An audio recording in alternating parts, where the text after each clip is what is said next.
Hello मित्रों, आप सभी लोग का स्वागत है आपके अपने महत्वपूर्ण चैनल कॉम्पिटिटिव पर। जो विद्यार्थी नए हैं कृपया चैनल को सब्सक्राइब कर दें, लाइक कर दें, बेल आइकन को जरूर प्रेस कर दें। हम परफॉर्म करते हैं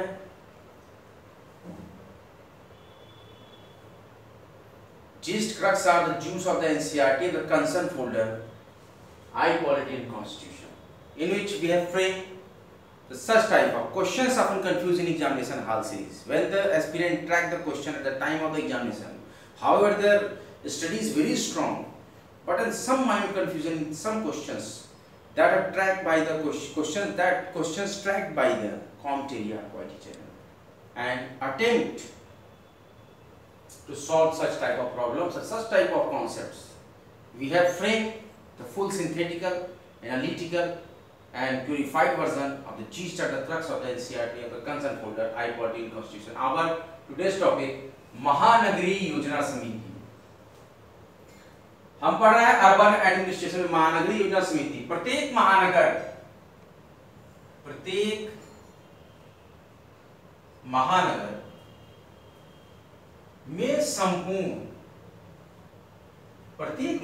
में संपूर्ण महानगर क्षेत्र के लिए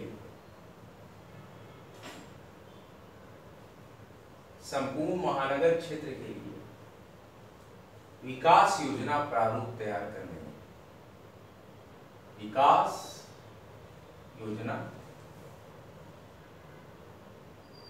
प्रारूप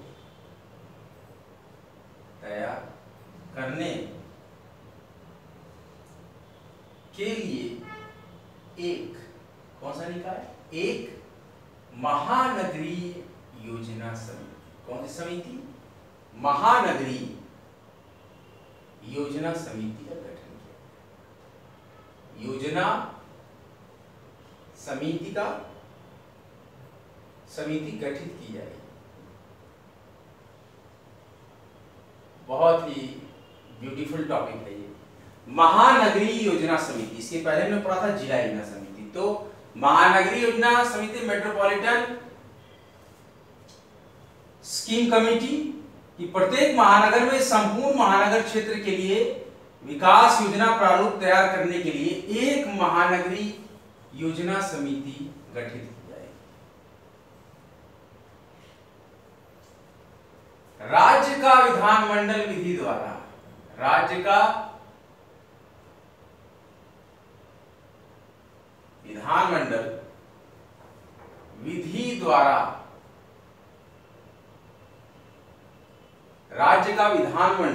विधि द्वारा समिति की संरचना क्या क्या करेगा? इसी समिति महानगरीय योजना समिति, तो समिति की संरचना, उसके स्थानों के भरे जाने, समिति के स्थानों के भरे जाने, उसके अध्यक्षों के निर्वाचन, उसके अध्यक्षों के निर्वाचन की रीति आदि, निर्वाचन की रीति आदि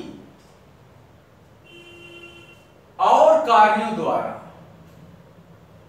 कौन कौन से निर्वाचन की रीति और कार्यों द्वारा, मतलब और भी कई कार्य आदि के बारे में, देखिए कितने कार्य हैं इसके, आदि के बारे में पूरा ब्यौरा होता है इसमें। महानगरीय योजना समिति पूरा ब्यौरा उपलब्ध कर सकता है। देखिए क्या क्या कार्य, what is the function of the महानगर योजना समिति, मतलब मेट्रोपॉलिटन स्कीम कमेटी। प्रत्येक महानगर में संपूर्ण महानगर क्षेत्र के लिए विकास योजना प्रारूप तैयार करने के लिए एक महानगरीय योजना समिति गठित की जाएगी। राज्य का विधानमंडल विधि द्वारा समिति की संरचना और उसके स्थानों के भरे जाने और उसमें अध्यक्षों के निर्वाचन की रीति और कार्यों द्वारा इत्यादि के बारे में उपलब्ध कर सकता है। ये सारे ब्यौरे देता है। ये इस समिति के कम से कम, महानगरीय योजना समिति के कम से कम, देखिए क्या कंडीशन आ रही है, महानगरीय योजना समिति के कम से कम 2/3 मतलब 2/3 सदस्य महानगर क्षेत्र में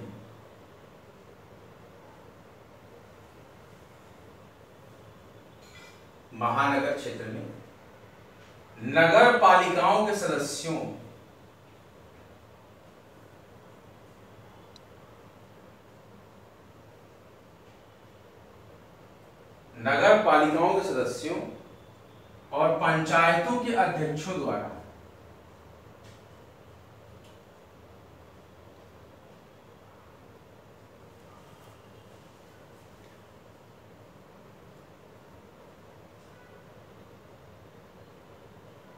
और पंचायतों के अध्यक्षों द्वारा अपने में से निर्वाचित किए जाएंगे।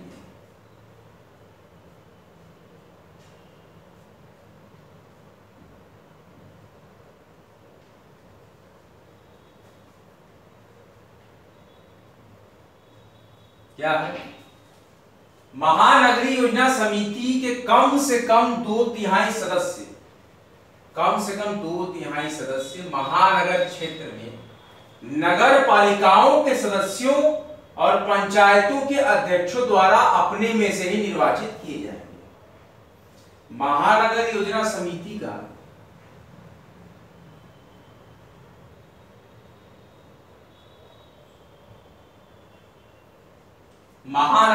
समिति का अध्यक्ष क्या करता है? इसका प्रेसिडेंट जो होता है मेट्रोपॉलिटन स्कीम कमेटी का अध्यक्ष ऐसी समिति द्वारा अनुमोदित, देखिए बहुत ही इंपॉर्टेंट पॉइंट है, ऐसी समिति द्वारा अनुमोदित विकास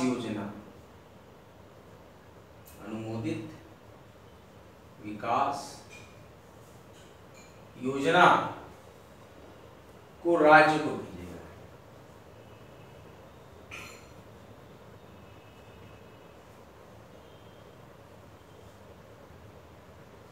कौन सा आर्टिकल आता है?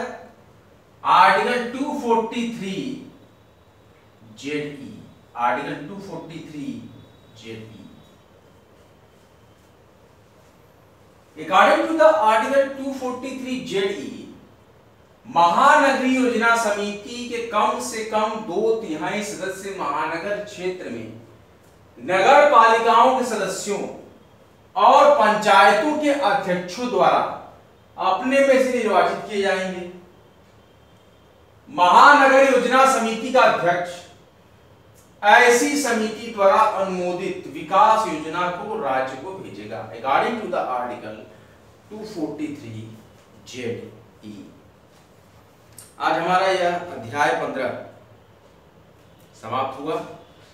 नगर प्रशासन, अर्बन एडमिनिस्ट्रेशन समाप्त हो गया।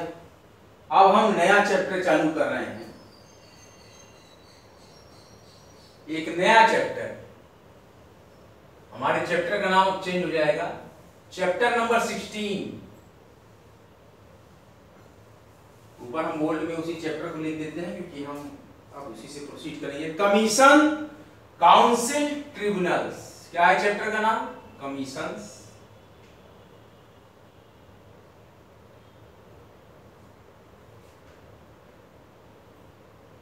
Commission, council, tribunal.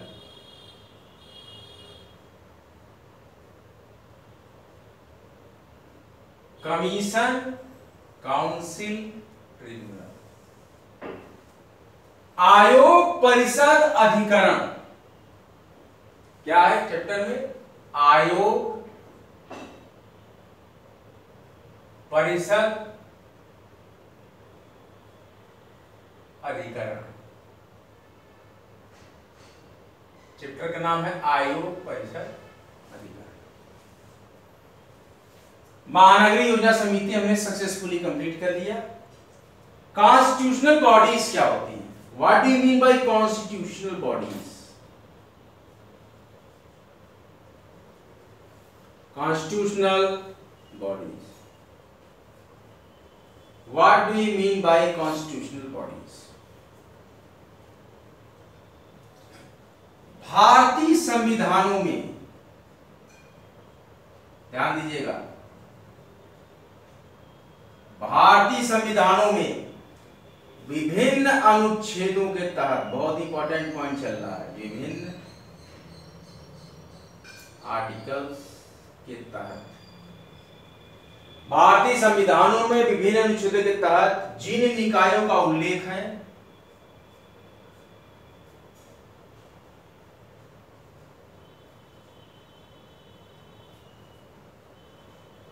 ध्यान दीजिए, भारतीय संविधान में, भारतीय संविधानों में, सॉरी भारतीय संविधान, भारतीय संविधान में विभिन्न अनुच्छेदों के तहत जिन निकायों का उल्लेख है उन्हें संवैधानिक निकाय माना जाता है, उन्हें कॉन्स्टिट्यूशनल बॉडीज माना जाता है, उन्हें constitutional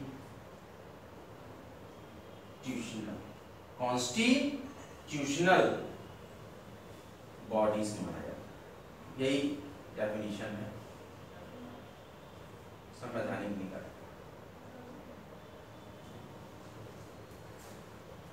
We have a new chapter, commissions, council, tribunals, आयोग परिषद अधिकरण, chapter 16, chapter 16,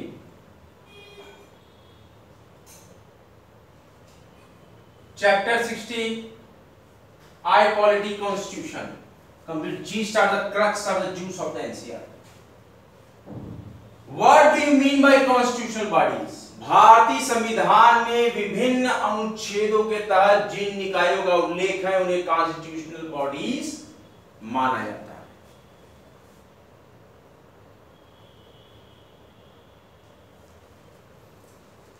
है। इनको डायरेक्ट संविधान से शक्तियां प्राप्त होती हैं, इनको सीधे संविधान से शक्तियां प्राप्त होती हैं, पावर, डायरेक्ट पावर, इनको सीधे संविधान से शक्तियां प्राप्त होती हैं, इन निकायों को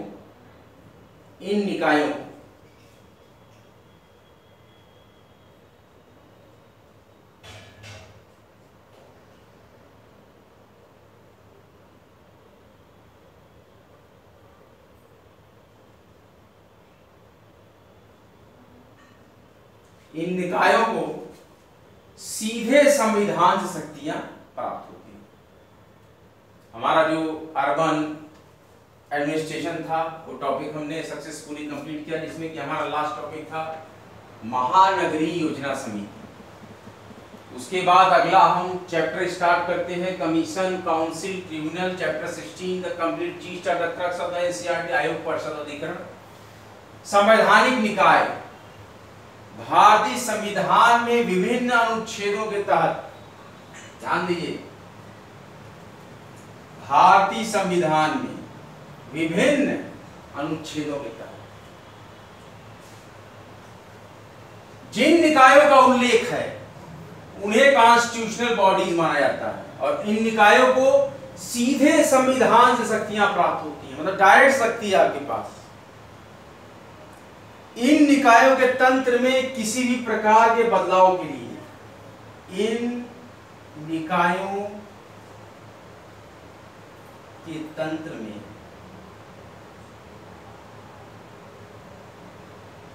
किसी भी प्रकार के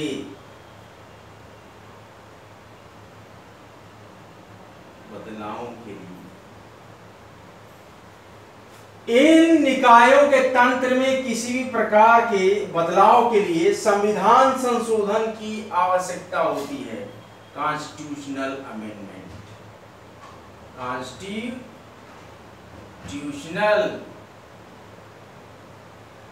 अमेंडमेंट की आवश्यकता। बहुत ही सुंदर, बहुत ही सुंदर परिभाषा।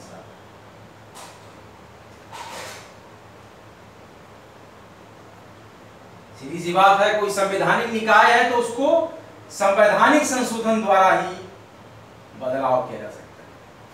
भारतीय संविधान में विभिन्न अनुच्छेदों के तहत जिन निकायों का उल्लेख है उन्हें कॉन्स्टिट्यूशनल बॉडीज माना जाता है और इन निकायों को सीधे संविधान से शक्तियां प्राप्त होती हैं। इन निकायों के तंत्र में किसी भी प्रकार के बदलाव के लिए कॉन्स्टिट्यूशनल अमेंडमेंट्स की नीड होती है, आवश्यकता होती है। आप लोग अपनी रिवीजन बुक निकालिए, मैं रिवीजन करा देता हूं फाइनल, उसके बाद आज का सेशन क्लोज करेंगे।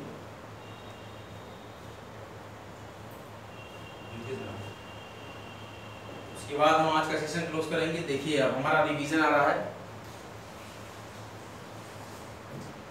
हमने जब नगर प्रशासन की बात की, अर्बन एडमिनिस्ट्रेशन, उसमें हमारा लास्ट टॉपिक आता है महानगरीय योजना समिति। प्रत्येक महानगर में संपूर्ण महानगर क्षेत्र के लिए विकास योजना प्रारूप तैयार करने के लिए एक महानगरीय योजना समिति गठित की जाएगी।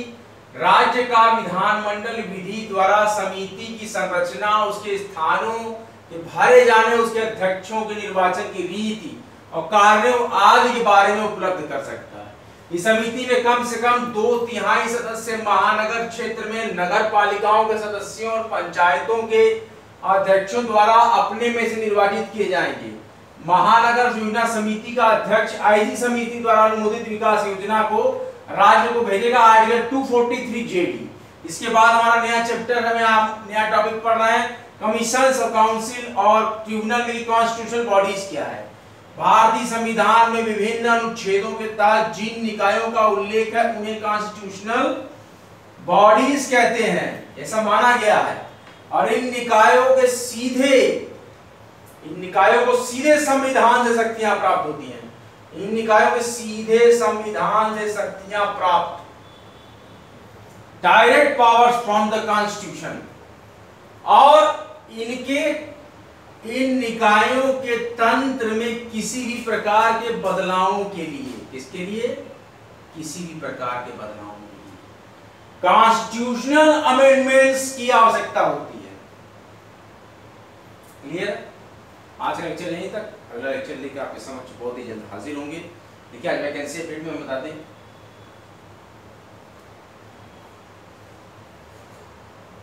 यूपी SSSC पेट, इसकी लास्ट डेट 30 अगस्त है। जल्दी फॉर्म भर लीजिए। और UP public service commission OTR forms को भर लीजिए।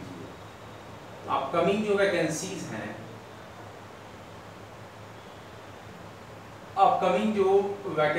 हैं, उसके लिए OTR बहुत ही नेसेसरी है और उसमें आपको चांस तभी मिलेगा जबकि लास्ट डेट के अंदर आप वन टाइम रजिस्ट्रेशन फॉर्म को भरेंगे। उसके बाद आप वैकेंसीज को भरते रहेंगे। All India bar council examination, जो भी LLB के अभी छात्र पास हुए हैं वो स्टेट बार में रजिस्ट्रेशन करा लें। All India bar council exam number जो है 29 अक्टूबर को परफॉर्म करेंगे। 29 अक्टूबर को all India bar council exam है। और उसके बाद RPSC JLO एग्जाम, ये 28 एंड 29 अक्टूबर को होगी। और अपकमिंग वैकेंसी है UP APO assistant prosecuting officer. और सुनने में आ रहा है कि यूपी PCS जुडिशियरी भी आ रही है, अगर आ गई तो। साथ ही साथ अक्टूबर नवंबर में हरियाणा जज का भी फॉर्म आ रहा है, जूनियर DV। इंग्लिश पे अच्छी से अच्छी कमांड बनाइए। और आप जुडिशरी और लॉ सेक्शन में अपना कैरियर बनाएंगे। लीगल ऑफिसर, लॉ ऑफिसर, कई प्रकार के विभिन्न प्रकार के legal adviser, prosecuting officer, judiciary, कई प्रकार के पदों पे आप योग्य होंगे। आज का लेक्चर यहीं तक। वीडियो को लाइक करें, शेयर करें, कॉमेंटेरिया यूट्यूब चैनल को सब्सक्राइब करें। अगला लेक्चर लेकर आपके समक्ष बहुत जल्द हाजिर होंगे। हमारा टैगलाइन है स्टडी से एक्शन तक, और आगे भी हम और भी जुडिशरी की भी तैयारी कराएंगे। तब तक के लिए आप सब्सक्राइब करते रहें कॉमेंटेरिया को।